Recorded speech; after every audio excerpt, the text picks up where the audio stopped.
You know what I realized, Paul Thurrott? No. I am not giving Tim Apple enough money, and so he's going to solve that problem for me. Oh, how's he doing that? By raising the rates of Apple One or whatever the hell. We don't pay for Apple One. Apple TV Plus, whatever the... You ever do the math in this, though? Like, what's the point where you have to switch over because it makes sense not, to something. So, I would be, like, it's so messed up because it's like we all hate cable subscription bundles, and then all of a sudden we're in the other bundle hell of, like, music service, TV services, whatever else. Because if Apple Music worked in my car the same way Spotify does, then I would probably be much more likely to switch to it. But it doesn't, so I'm not going to. Yeah, and it's also, temporarily, at least, it's more expensive all of a sudden, which is a little surprising. But, a company like Apple can't handle it. No, they have like $40 billion in cash. Yeah. Yeah. Are they really hurting? What do they need to fund? No, sure. This certainly hasn't made me reevaluate anything because I'm not really all in on those services. I mean, we watch Apple TV. I'm going to continue paying for that, obviously. But every time I've looked at the service bundle, they do this on purpose, of course. The lower cost bundles include a couple services I don't care about. Right. So it's not I think, I don't remember the exact details, but it's like, is there an Apple Music, Apple TV bundle? Yeah. The thing everybody would actually want. Mm-hmm. Right. But they want you to, I mean, I understand they have their need, but every time I look at it, it's just not interesting to me. So, yeah. And here we are. They're raising those dollar dues. So, whatever.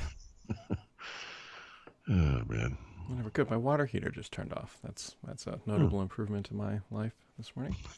If anybody else heard that background noise, that was the water heater that chose 8:56 to turn on. Oh, yeah. Still better than your daughter jumping up and down on the couch while we're doing this. Oh, yes, that is better than the herd of elephants. But, Paul, if you also have about $600-ish and you're like, what should I buy myself? You can now buy Microsoft's Mac Mini, also known as the Windows Dev Kit 2023. Yep. Very aptly named, very lucrative looking box. It's a good looking box. It is. My issue with this thing is that what developers really, I guess you would get the energy efficiency stuff, but it seems not really though, right? It seems to me the point of having a dev box for ARM is what's unique about ARM, right? Not just, ARM, the platform, obviously, but the power management, battery life stuff, it seems like this should be a laptop. Yeah. I bet it basically is a Surface Pro 9 or whatever, like that board, just in this box. Without the screen, yeah, that could be, yeah. That would be my guess. I like the look of it. Yeah. It looks great. It looks fine. It's non-offensive. It looks like a Mac It Mini. is not offensive, yeah. Like it's just a little black box. Yeah. So nice. I will say, because I got to be cynical just a little bit, bit. There were all these tweets from various Microsoft folk saying with this box now, like they have all their development platforms and everything's up and running on ARM and it's all life is good. And the first thing that popped into my head is that would have been a great headline in 2013. Right. As you were saying that, what was going through my mind was, and 1 year from now, we will know that didn't matter in the slightest. Yeah. Maybe, right. There is new hardware coming, right? We'll see what happens at the Snapdragon Summit or whatever it's called, and presumably there'll be Nuvia news, and we'll see if it's a generational leap. I don't know. It's on the edge, dude. I mean, the latest ThinkPad that has the latest Snapdragon, it's close, and I've been using it a lot on this trip for a variety of reasons, even past the review time. And it's not the same reliable performance you expect, I guess, but it's so close. I guess that's going to be that's the title of that chapter. It was so close. I think the worst thing to happen to ARM is actually AMD just getting their butt together, because now that AMD has really kind of figured out their performance modeling, Intel is like, crap, we got to get it together. So those two are really fighting it out now in these performance markets. And the differences between like the 11th, 12th, and 13th gen chips are actually pretty substantial. And then here comes ARM going like, we're trying to catch up to performance per watt and sort of stuff. And I reviewed so many of these 12th gen chips this year, laptops, and I keep saying this. I don't understand why I don't see more of this from other reviewers about all the issues with these things.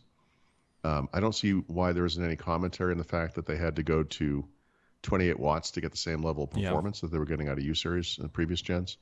But one of the weird things that's happened on this trip is that I just reviewed an HP NV16, which has an H-Series processor. It's incredible. It's a video editing, game playing wonder. It's really nice.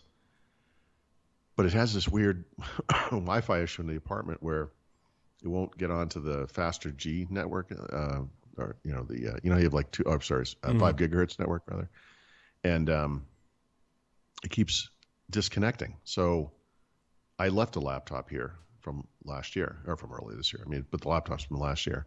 Actually, might be from 2 years ago. It's either a 10th or it's a 10th or 11th gen. This is what I'm using right now. I plugged this thing in and it was like, boom, boom, boom, everything works great. Like the reliable. This is what's missing with the Intel stuff. Like there's now the 12th gen. There's something wrong, and I don't know. Like I said, I don't know why no one's talking about it. But just going back to a previous gen chipset, it's like, oh, look at this, everything works. Mm-hmm.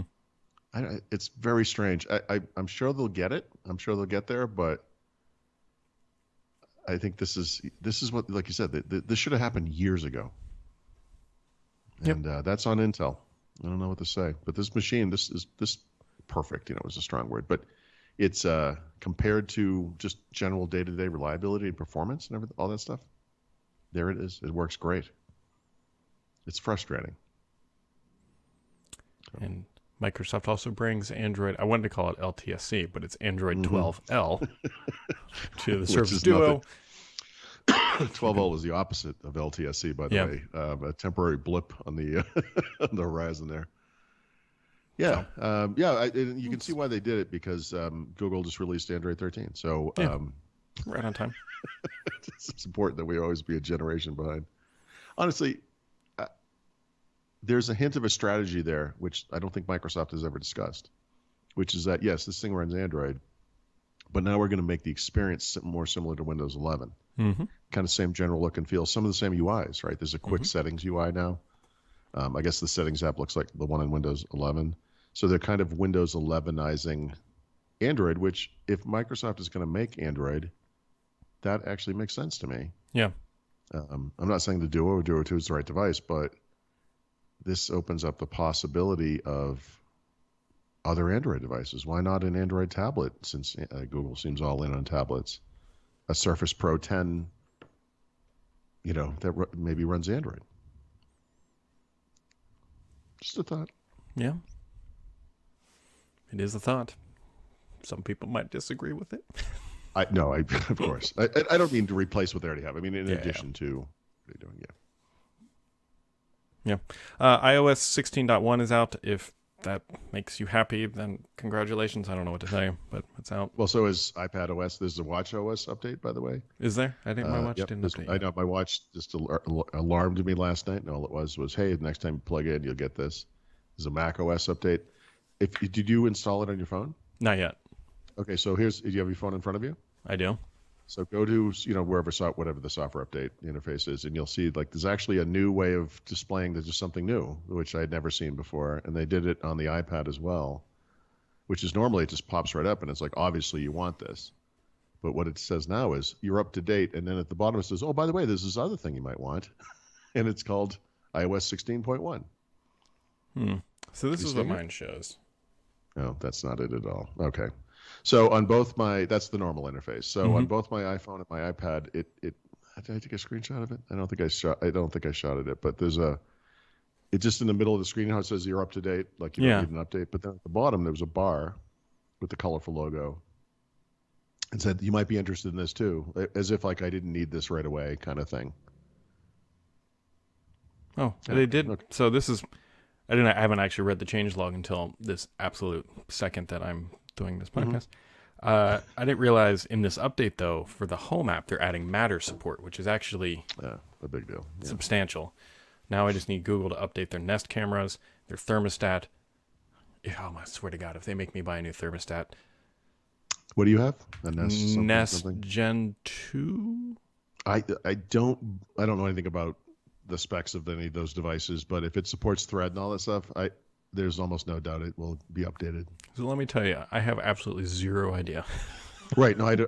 Like, does it support Thread? Hey, listen, You know, I spent 30 minutes yesterday reading about an IKEA Matter compatible smart home hub.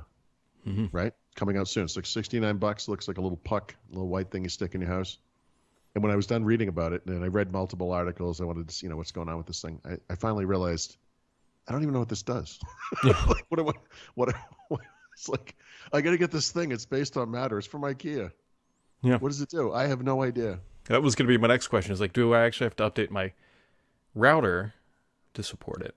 I shouldn't. No, that should be no.